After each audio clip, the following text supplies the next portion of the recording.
Welcome to the Influential Personal Brand Podcast. This is the place where we help mission-driven messengers just like you learn how to build and monetize your personal brand.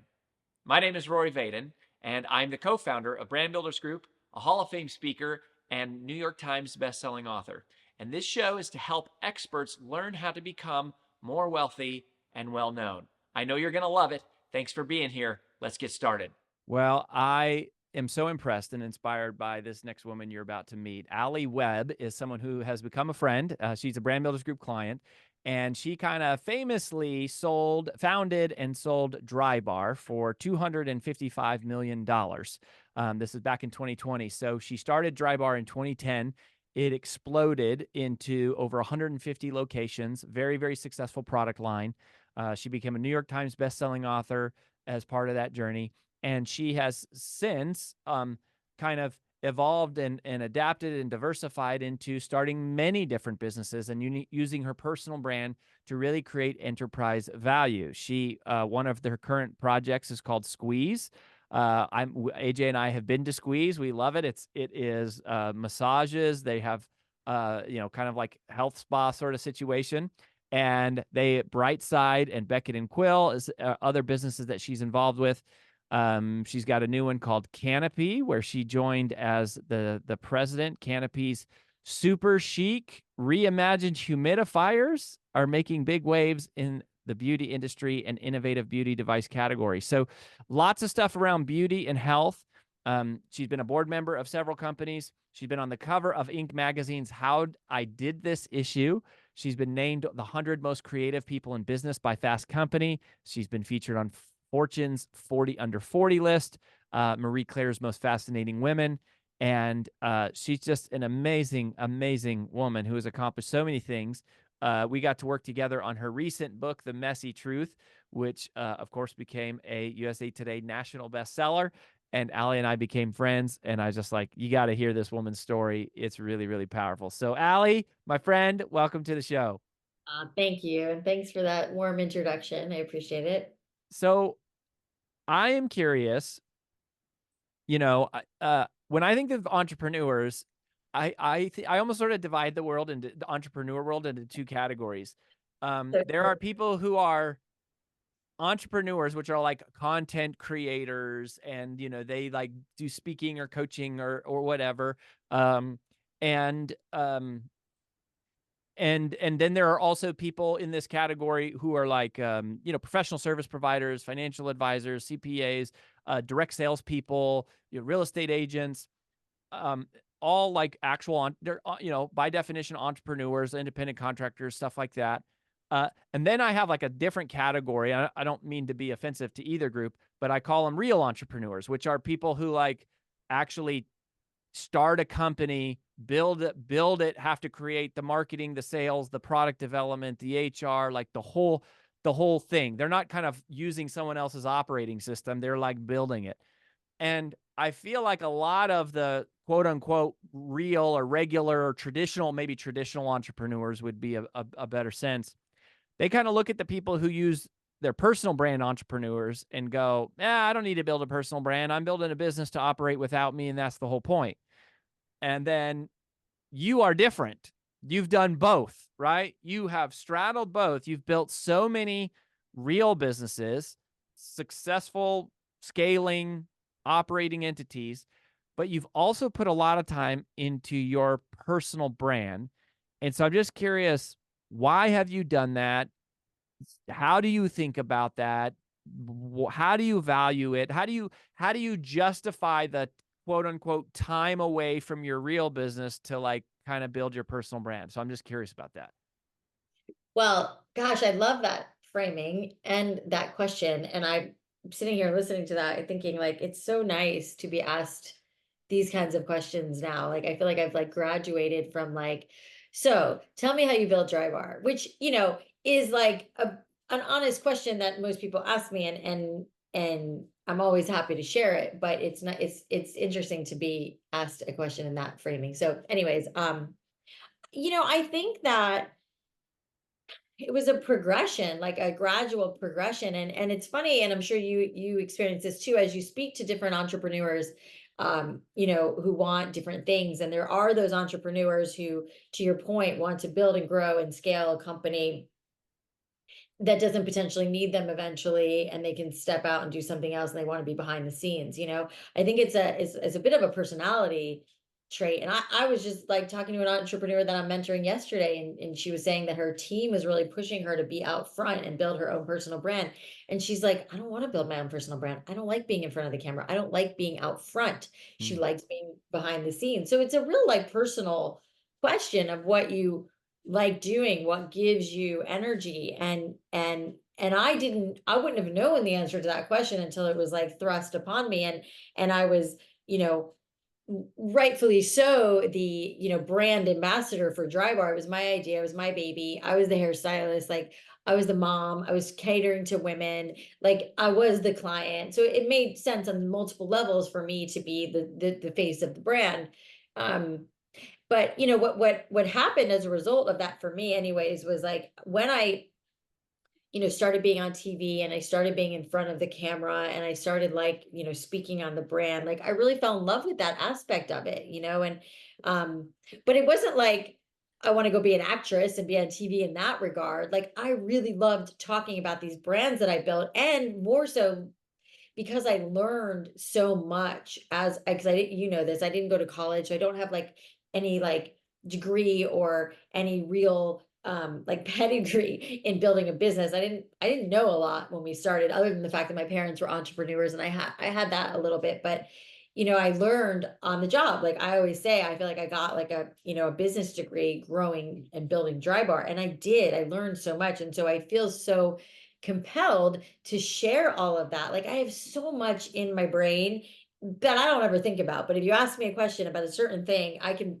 usually pull it up a pretty good answer and experience around that thing. And um, you know, and I think like a lot of as I've gotten older and I've been through some like pretty crazy hard things, you know, I think it's brought out this like, you know, piece of me that wants to be of service in lots of different ways. And I think that like my one of the best ways I can be of service to people is by giving back like what I've learned and being that um you know, that place for people to go for when they feel like I don't, you know, you've done this and done that, like can you, you know, paving the way a bit. So I think the decision to build a personal brand came, that's where it came from, is like a real love for all of it, you know. Like I love being on stage. I love talking about my story. I love giving back. And so that's just, that is a love of mine. So that's what I'm feeding, you know. And I don't, you know, after, I mean, I built Dry Bar and I can tell you a hundred things, hundreds of things about how that all happened. But like with Squeeze, for example, Brittany Driscoll, our head of marketing, our former head of marketing, Dry Bar, she's the CEO of Squeeze. She's in the day to day. I am not in the day to day. I don't care to be in the day to day anymore. I've done that. I don't, it is not where I get my energy and life and light from. So, you know, for me, graduating more into the building of a personal brand at this stage felt right. I couldn't have done this so much in the Dry Bar days. It was towards the end of the Dry Bar days that I recognized that I wanted to do that. So and you think that's really is how it is, like the success of Dry Bar, you started to get noticed.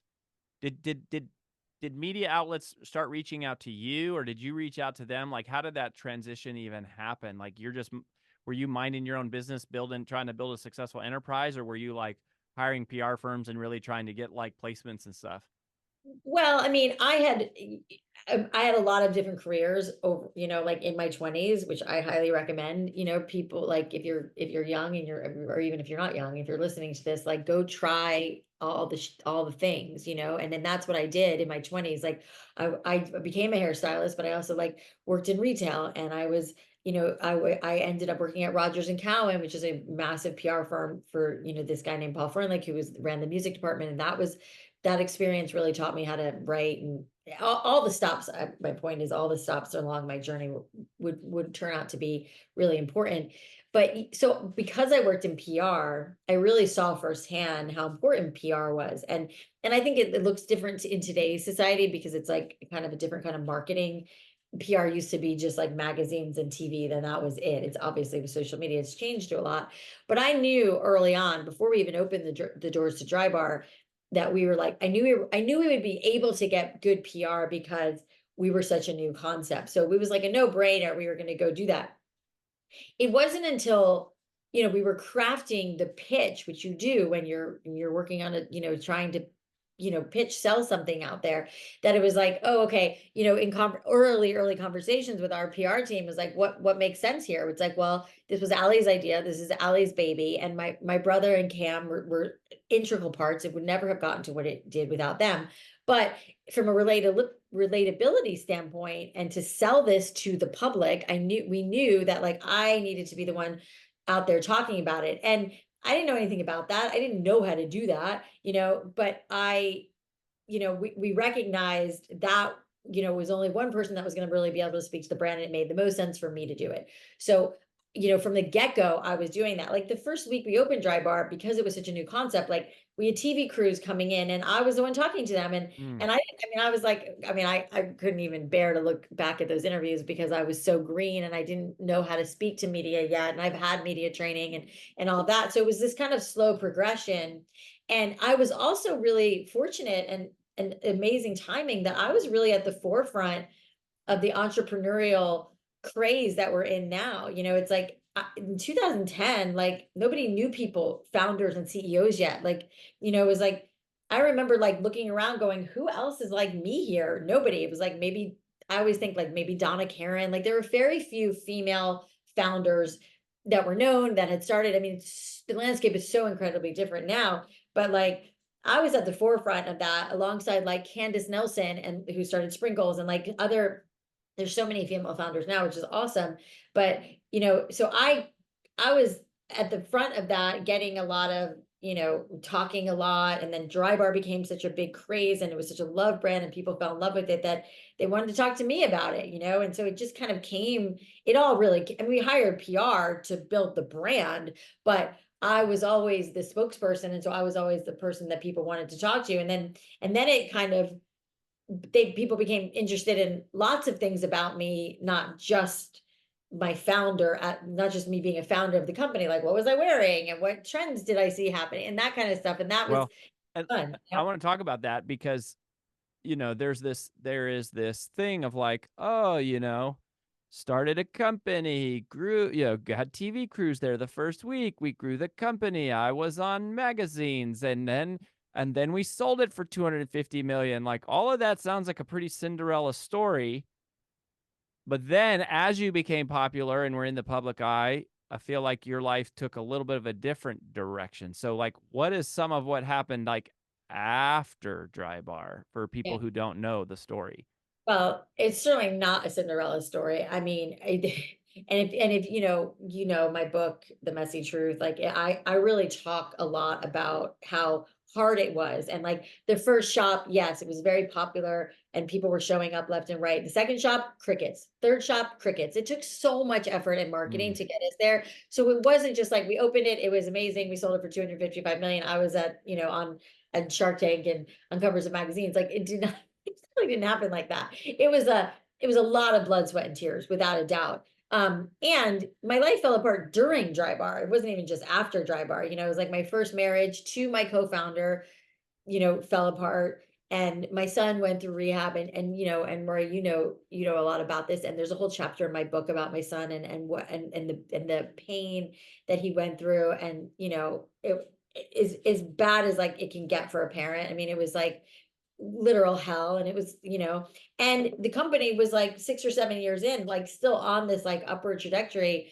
But luckily we had built out such a strong foundation and like such an great executive crew that the company was able to keep going, because I was not, and so yeah, I mean, there was so much falling apart in the building of Dry Bar that happened to me personally, that gosh, it was so hard. So it was definitely not a Cinderella story for sure. Yeah. So that's interesting because I think of it as being after, but it really was going while like as you I mean, guys were still growing. there was some really then my life fell apart again after, yes, but even during, it was, there was like, I'm navigating some really tough waters So for sure. so tell us about the messy truth. So you mentioned the book, right? So the book is it talks about some of this. So why this book? What's in the book? Like how does that apply to your entrepreneurial story?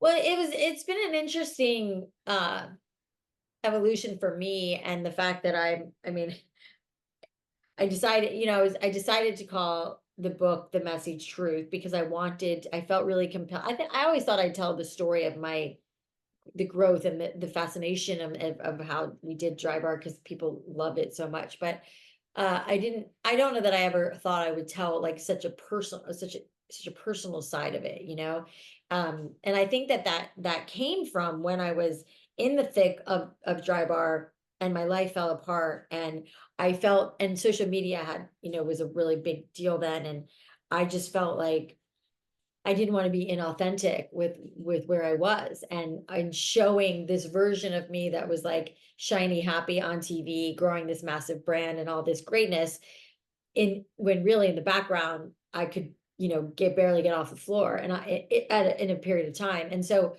I think I couldn't like lie about that. And so I was, transparent about it to a degree. And what I learned, the feedback that I got, which was so beautiful, was that like it was really resonating with people because it was like, oh, the polarity of like she's got all this success, Hmm. this company that's thriving, but holy shit, her life is falling apart. And so showing that, and that connection that was formed with so many people that I didn't even know, who were like, "Oh my gosh," like it was like a sigh of relief that like, "Oh, you can both can exist," and frankly, both do exist. I mean, I don't think anybody lives a life that's like perfect and not hard at different times. And so I felt I felt like such a calling to that.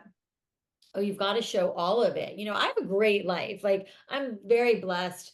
I've had a really great life. I've also like, been on the floor and felt like I wanted to die. So I've had the extremes of both. But I think that talking about that more, the messy truth of it all, and making that the underbelly of my book, that's very much a business book, but I always say it's like a business book and a memoir, had a baby, and this is the book, and it's because the book does really highlight all of it.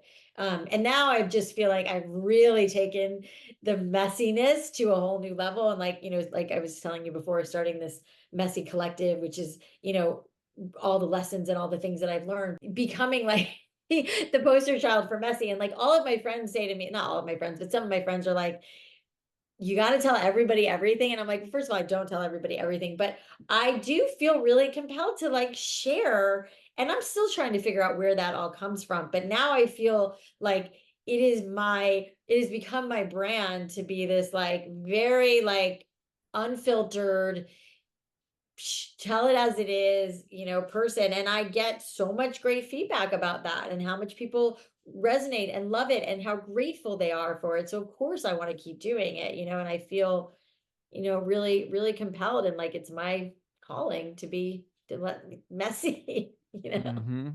So talk to me about how's your personal brand evolving now? I mean, you have clarity on sort of like it seems like this sort of unfiltered, open, honest is like what it is. But from a business perspective, are you still building companies? Are you investing? Are you operating? Are you on boards? Are you just kind of try to like own minority stakes and let people run it? Like what does this next season look like in terms of the evolution of the business side of your personal brand? Yeah, I mean, honestly, like a little bit of everything you just said, it's like we do have, companies like Squeeze and Brightside and OK Humans and these brands that are kind of, that I'm an investor advisor in. I show up to the board meetings, give my thoughts, help where it's needed. That's like one bucket. And then I am on some boards. I have a harder time sitting on long phone calls, so I don't know if I'll continue to do that. Because I was experimenting the last couple of years of like, how do I want to spend my time? I do mentor a lot of different entrepreneurs. Like there's a site called Intro where you can pay to like have time with CEOs and founders. It's amazing. And I do that and I enjoy that.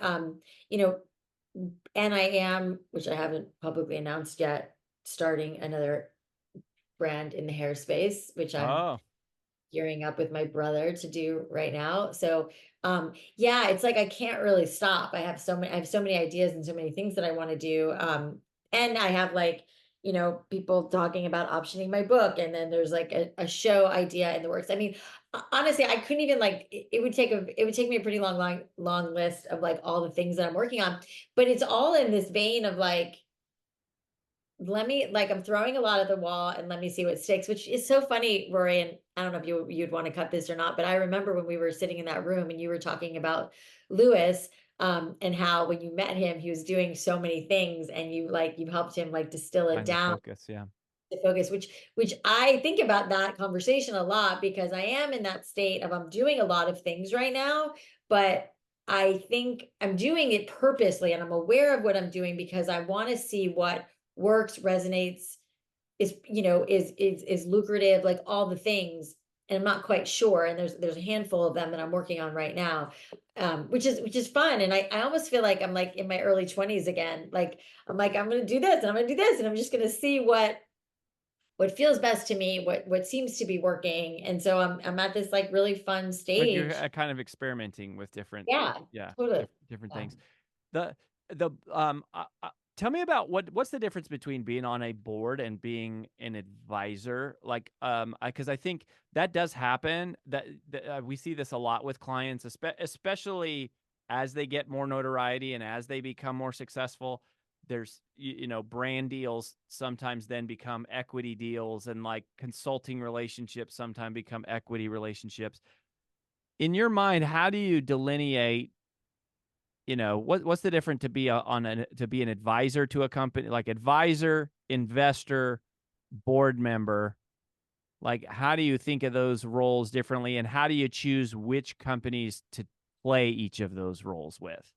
Yeah, I mean, it's all like it can look any way you want it to. I mean, and I've tried it a handful of ways. You know, I mean, in when I first, you know, sold the company and made some money, I was pretty like I wanted to join some boards, and I did that. And like I said, it didn't seem like exactly the right fit for me. It's different being on a board of my own company, but you know, and then I also was like investing in a lot of brands. Like I have probably like 20 or so investments in companies that are like my friends' companies or just like a company that I really believed in. You know, regardless of what my financial advisors were like, this feels like a real risky deal. I'm like, I know, but it's like one of my best friends, and I'm doing it more for like, you know, for them to have to be able to like use my name or call me up and get some advice, and like, you know, kind of a loose relationship, you know. And then there's situations where I'm like an advisor for equity and I didn't put any money into the company, you know, so they're able to leverage my experience, have a conversation with me, and I'm not getting financially compensated, but I do have a little stake of equity in the company, you know. So it can look a lot of different ways, and you can negotiate really whatever you want. And you know, it just kind of it is a negotiation depending on what you want. I've been through so many different scenarios at this point that I can kind of, you know, at this point I've decided to not invest mostly in most companies unless it's something really that really gets me, and rather say, hey, I'm not going to invest financially in here, but I'm happy to be an advisor to the founder or whatever for equity, you know. So there's lots of different ways you can form it, and it really can be, it's just a negotiation.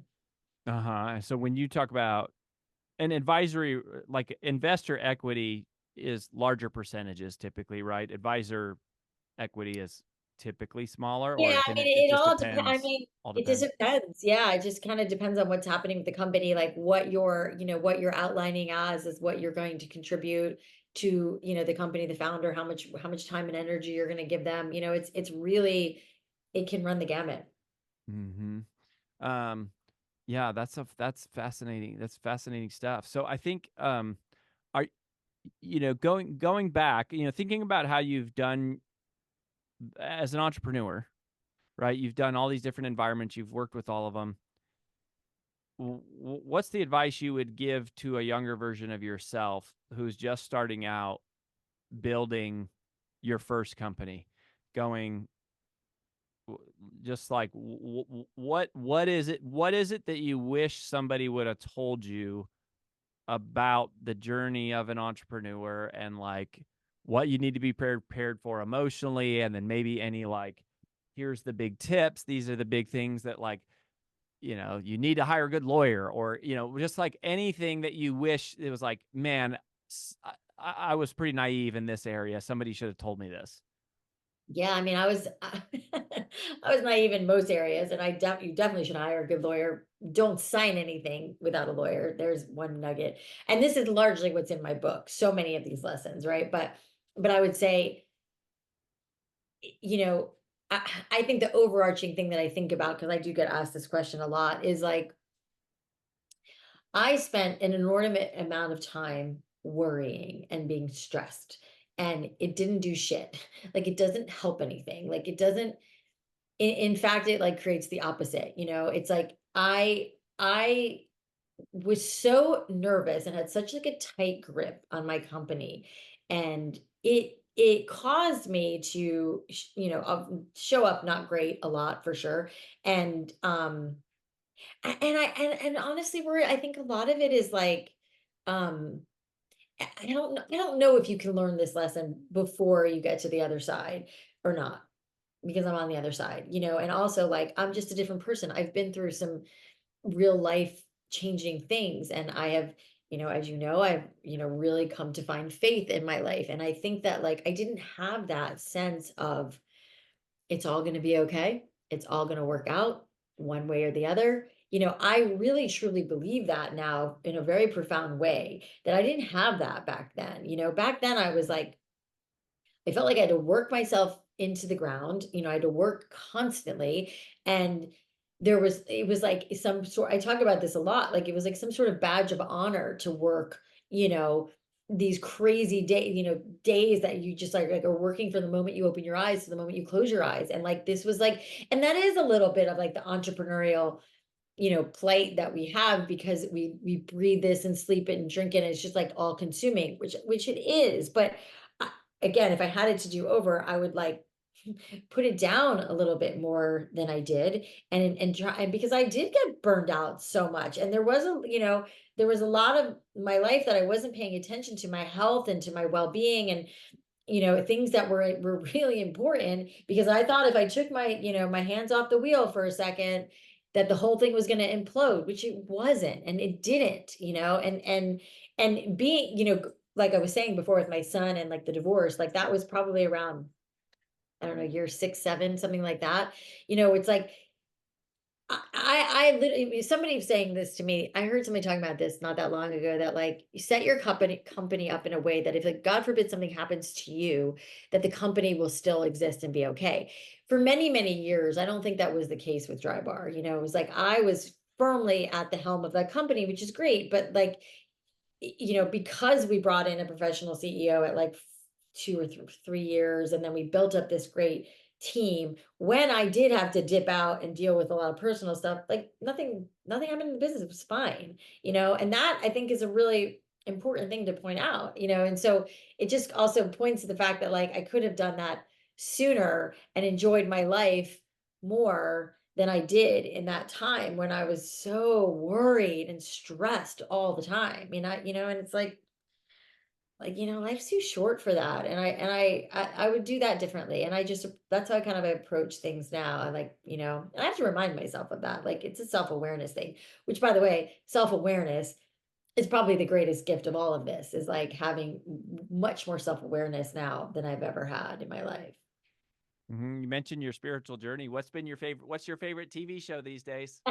The Tell show us. that Tell this us. Tell us. Put it on the air. I can't, I mean, yeah, I've had this really like, it feels kind of like an epiphany to me of my older son Grant is studying theology in college, and he's kind of been, the gateway to me in learning more about God and Jesus and religion. And then we started watching The Chosen, and I was like, man, Jesus was kind of a badass, and I just feel like it's just shifted everything for me, and I have such a like a really profound, belief in faith now that I'm 49 years old that has not been there all of my life, and it's really changing so much for me, and it's really beautiful. I feel so like it's hard to explain, this whole like transition that's happening for me right now, which I'm grateful to my son for bringing it out of me. Mm-hmm. Yep. The chosen is the gateway drug for Jesus, my friend. That's how they get you. It That's how really they is. get you. They, I they love it. get you. And They're like, "Hey, check out this show," and then I before know you it is know it, funny. you're in church going, "Hallelujah, Hallelujah." I really am. And like I was telling you, I ask all like the people in my life who are, who would know, I'm like, who've like read the Bible and know, I'm like, I don't want to watch this unless it's like legit, and I've been given the like green light that Yeah. it's pretty accurate. So it's such a better, and it's really interesting. It's like it's such a easier way for me to ingest it and from a storytelling Yeah. standpoint. My best friend Paige and I talk about it now. I mean, it's like it's all I talk about now. And we, and a lot of people have said to me, even like Mariah, Irwin's daughter, has Irwin McManus, which we all know and love. She's like you probably want to interpret it in your own way too. Like watching it from a movie standpoint through somebody else's lens is it's been really great. But like I do have a little bit of like, oh, I should probably ingest it my own way, and because there just seems to be so many interpretations of it all that I am curious like what my interpretation would be. So yeah, Yeah. It's, I'm in this conversation a lot with myself. that's really, really cool. Well, you seem really happy. You can sense the sense of peace that you have, which is like, it's just amazing how that comes from faith and not from a dollar figure or being on the cover of a magazine or having celebrity friends or being invited to the red carpet. Like it's like, That's wild. I mean, it's interesting that you bring that up because it is true. I mean, I've had all of that, all those things that you mentioned, and was never really fulfilled by it, and it's fascinating how profoundly different I feel now. You're right, with this like this those are just not real things. It's really and they're cool and I mean I like them, but it's not the thing. not the thing. So I love it. So we'll link up to the messy truth, is that so people can check out the book if they want to learn more about it. Anywhere else you would point people to if they want to connect with you? Yeah, I mean, the Messy Collective, which is the online community that I've just launched, which you can get to by just going to alliwebb.com or my Instagram, which is just Alli Webb, and this community that I'm trying to create and foster for female entrepreneurs who are in the throes of building their companies and want some advice and community. And I feel really excited and good about it. So I'm excited to, keep fostering that world. It's really cool, friend. Well, thanks for being so open about everything going on, and it's your life is a movie. It's going to be a movie. Your life is a movie. So I'm waiting for the movie premiere So to I'll be calling you to help me happen. promote it. Don't worry. Um, yeah. So all right. Well, we're cheering for you, and we wish you the best, Alli Webb. Thank you so much.